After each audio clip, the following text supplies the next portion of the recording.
Namo tassa bhagavato arahato samma sambuddhassa. Namo tassa bhagavato arahato samma sambuddhassa. Namo tassa bhagavato arahato samma sambuddhassa. Buddhang Dhammang Sanghang Namasami.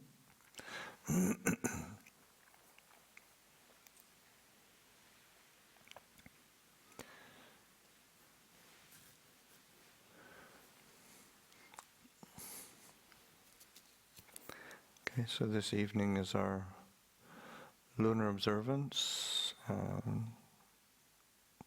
traditional way of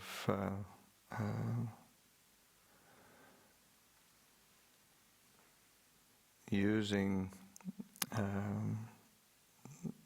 say, a weekly cycle to devote time to religious, spiritual practice. It's pretty ordinary in all traditions. Say whatever religion it is, and so Buddhism is the same, beginning from the time of the Buddha.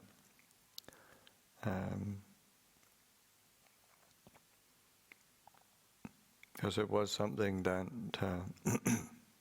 was ordinary amongst the different religious sects of India, and as this new dispensation was being established in Buddhism, and or what we call Buddhism, Buddha didn't call it anything.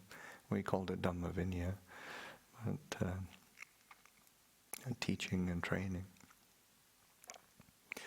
But the lay community requested for the monastics to be able to lead a lunar observance night, and the Buddha agreed. And then, so then the monastics sort of gathered together, lay people gathered together, and then the monastics sat quietly meditating, and then word got back to the Buddha of the lay people being disgruntled and dissatisfied. And those monks just sitting there like dumb pigs,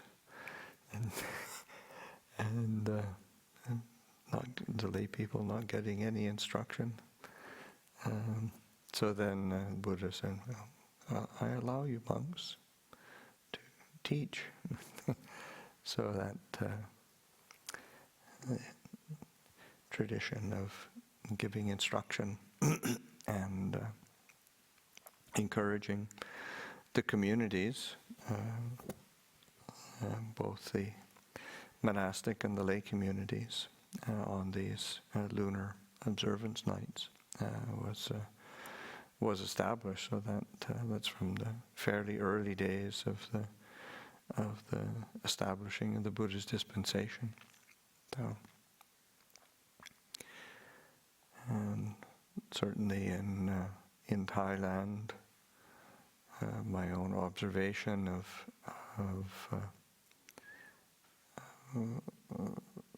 what Ajahn Chah established as a very strong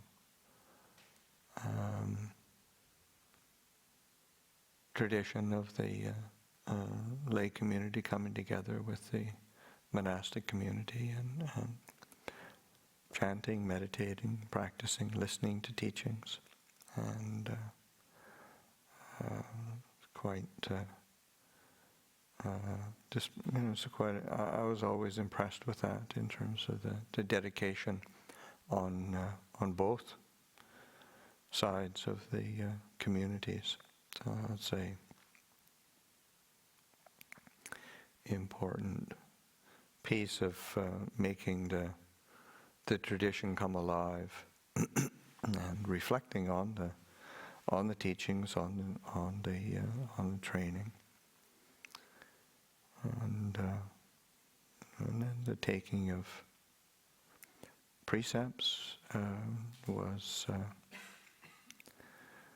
something that they say as these gatherings continued and became very much a part of the rhythm of life in the monasteries. Then there's a discourse where the Buddha is reflecting on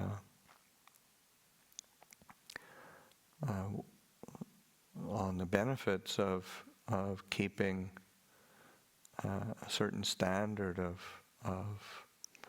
conduct and having certain principles that one lives by, and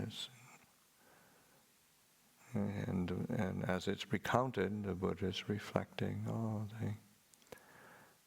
the arahants, the fully awakened beings, live their whole life not taking the life of any living creature. What if the lay people for a day and a night gathered and didn't, and lived just like the arahants, just like live like fully awakened beings, not taking the life of any living creature, and and the same with the all the other precepts, 8 precepts, because there's a certain the 8 precepts are both encompassing the moral precepts of refraining from taking what's not given, not lying, being attentive to speech, refraining from intoxicants, and commitment, and certainly so for says the Buddha reflecting on it, the lay people have the opportunity to emulate the arahants, fully awakened beings who have pulled back from sexual entanglement, so that at least for a day and a night to be able to put one's attention on that. So that sense of picking up the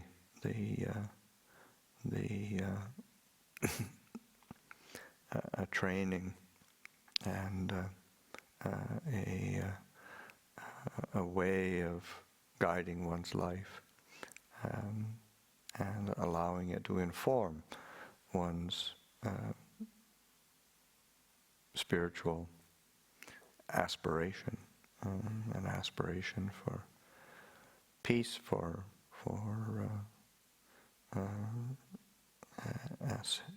a sense of sort of like putting down a burden. So that as we, and that's say the value of picking up a training, picking up precepts, is using it as a way to reflect on our conduct and giving ourselves the opportunity to relinquish those things that entangle us or create problems, difficulties, And also just another aspect of, say, of having a commitment to the precepts is both the kind of trust and integrity that we start to steep ourselves in, and that has a huge benefit in the sense of both how we perceive ourselves as well as how we relate to others, and being examples of trustworthy examples, people who have integrity. People want to draw close to that because it's it's a rare commodity in the world.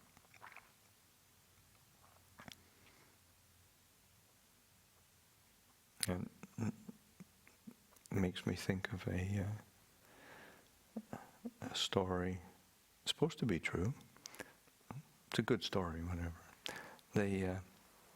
During the time of the lunar expeditions, late 60s, the NASA and its astronauts training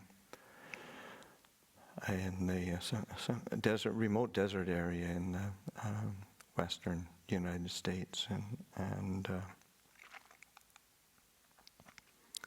which are home of some Native American tribes, and they were a couple of them were out of the astronauts were out in the desert and met an elderly Native American man who asked them what they were doing out in this area. Rare for anybody to be out there and to have these kind of different people. I mean, the one they're obviously doing something. So anyway, they told them what they were doing, preparing for an expedition to the moon, and the Native American man asked if they could do him a favor, and they said, "Oh, certainly." He said, "What is it?" He said, "Well, in our tribe and our culture, we believe that there's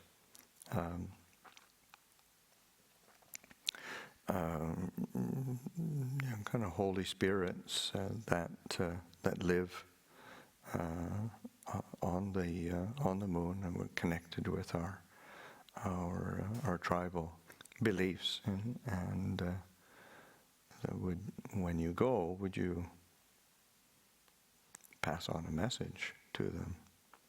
And so I was curious. Yeah, sure.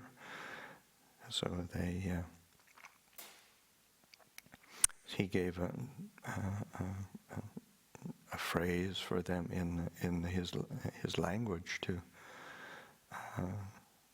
memorize, and they of course immediately asked, "Well, what's it mean?" He said, "Oh, this is not it's something that's particularly between our tribe and these spirits." And they repeated it until they got it down. And then when they went back to the base, then they back to headquarters. There was they tried to track down somebody who spoke that language, and so they eventually found somebody, and they because they're really curious what this phrase was that they're supposed to, message that they're supposed to pass on. And so they repeated the phrase, and then the translator sort of burst out laughing, and he just couldn't stop. And finally, when he stopped laughing, he said, "What did it mean?" And he said, "What that old guy just wants you to pass on as a message was, don't believe a single word what these people say. They just want to steal your land."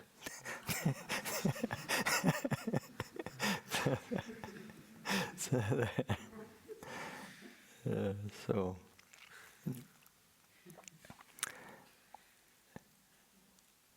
there's a difference between living in a trustworthy manner, living with integrity, and that's something that creates a whole different atmosphere, and the bonds of trust that we want to be cultivating between ourselves as human beings and within our society, within our culture. It's the purpose of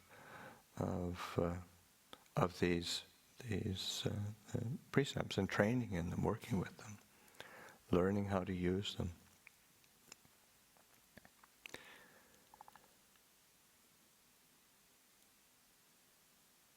And also in terms of say as a lunar observance, or as a basis of our spiritual religious practice, we want to be lifting up certain themes both for reflection as well as, say, in meditation, as we try to make the mind peaceful. And that's say there's a word that usually it refers to not necessarily, not even, especially in the scriptural language, it was referring to any religious seeker of these various religious sects that were a part of the Indian fabric of society, the samana. And it has a certain literal meaning of, say, one who is seeking peace, or a religious seeker. And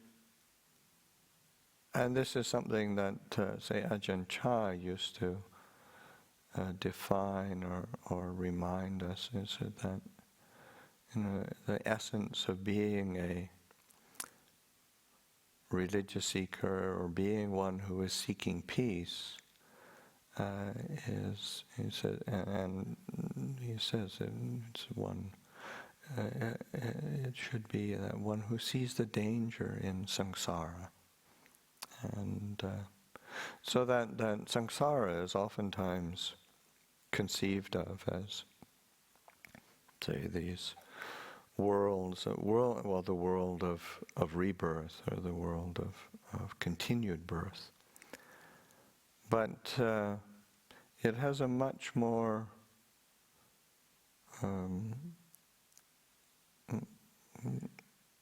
important meaning to my liking, in the sense that samsara literally means wandering on, and oftentimes it is wandering on in the realms of rebirth, but it's pointing to the nature of the mind, and it's an activity that we do, and just grammatically, the word samsara is a gerund, so it's a verb, that is, so it's an activity, and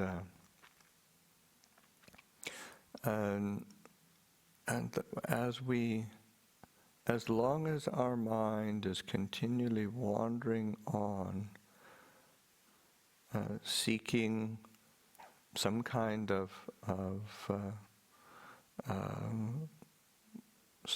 pleasure, some kind of gratification, some kind of affirmation,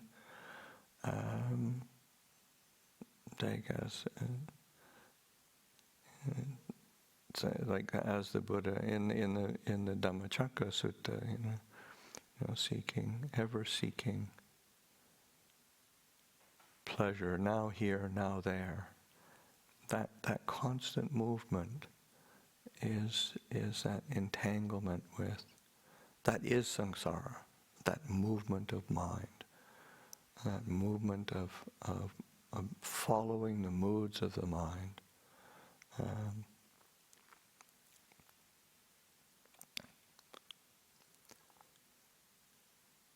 It's like Ajahn Chah used to say, one who is lost in the world is lost in the moods of the mind. One who is lost in the moods of the mind is lost in the world. These are the equivalent. And so that to have a remind ourselves that in our seeking of peace, we need to pull back from that tendency to follow and get caught up in and dragged along by the moods of the mind, our liking, our disliking, our wanting, our not wanting, our approval, our disapproval, because that pulls us into these cycles of, say, desire, aversion, confusion, and that wandering on through that cycle of up and down, following moods, impressions, impulses, and it doesn't mean just clamping down and trying to shut it off, annihilate it, because that tends to come from aversion as well. Can only be, what we can do is understand. What we can do is know that movement, know that impulse, know clearly the way that the mind moves, and that's kind of the essence of meditation, really.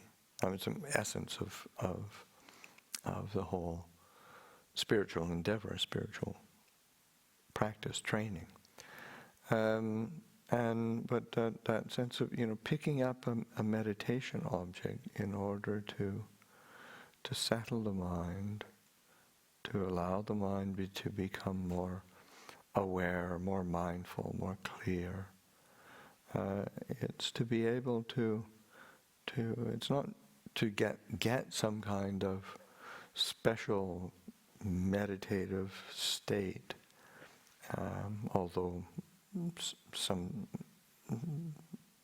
there is going to be some effect, but it's more importantly, it's to give us the clarity and stillness to understand what are those, why does the mind keep wandering on? Why isn't the mind satisfied? Why isn't it content? Why isn't it happy? Why does it always feed that cycle? Why do we keep falling for it? And of course, so then we start understanding, reflecting on those roots of say, greed, hatred, delusion. How do those work? How can those be transformed into say, like generosity, into loving kindness, to discernment? And that's what we want to be doing, because and recognizing, because even that impulse for peace, for a liberating insight, can be more acquisition. So there's this recognition of this sense of knowing, seeing clearly, but that learning how to relinquish and release that impulse for wandering on, and find that's where our place of peace is.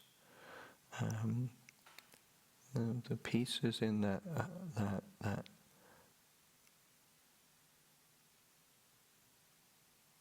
opportunity for experiencing the well-being of not having to be driven by impulses of delusion, and then or the trying to fix oneself as an entity who is wise, who is peaceful.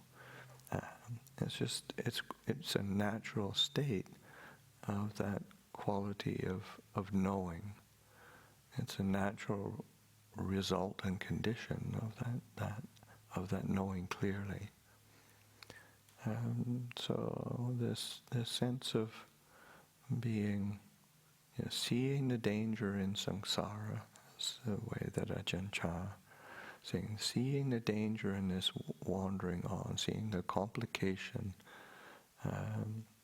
and difficulty. Because that's what we do. I mean, on a certain level, human existence and human life is actually very, very simple. And there's the problem is an idiom that the Buddha uses, because what we do, we complicate that which needs not be complicated. And we're quite adept at it. And it becomes quite, that's our normals. But so that's why practice is so important. So it's like practice, what is it like to put down that impulse to follow that wandering, that movement? What's it feel like? Because oftentimes what happens, when we conceive of it. Oh, if we could just let go of my impulses of greed, hate, and delusion, then I'd be peaceful. And then you try to put it down. It's sort of like you put it down, and it's what am I going to do? Who am I if I'm not a person with these impulses of greed, hatred, and delusion? Because that's how we've defined ourselves. That's how we've conceived of ourselves. That's what we're familiar with. That's where our habit is. So it's like really learning how to experiment and reflect on this, and then see more and more clearly, what is that? Say that, that one who is committed to being a seeker of peace is one who, seeing the drawback, seeing the danger of that wandering on, that movement, and responding with wisdom and relinquishment, being able to put that down. Of course, that requires this very simple quality of nurturing the ability to be mindful, to be present, to be aware, to be self-reflective. And that's just paying attention to our experience. So this path of practice that the Buddha gives us is one of saying, we have to learn how to apply it. We have to figure out how to make it work for us, how to make it meaningful to us. And it isn't that you just make it up on your own, but it's more like you've got these guidelines to reflect on. There are precepts, there are practices, there are teachings that where we use for reflection. Like the Four Noble Truths are teachings for reflection, as opposed to just something we need to slot our experience into and just put a label on it's all suffering. The Buddha is giving us a tool for reflection, understanding, what is this experience of dukkha? What really, how does it arise? What's its condition? What's the causal nature of that? What is the experience of its cessation? How do we fulfill the path? They're tools for reflection. And that goes for all of the, there's so many teachings that the Buddha gave, but they're templates for investigation and learning how to understand ourselves, learning how to understand the world around us.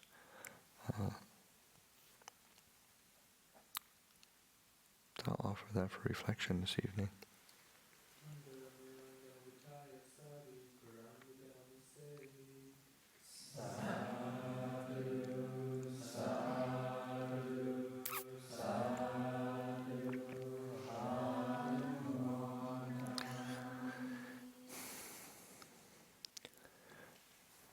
Okay, so this evening is our lunar observance, and for those who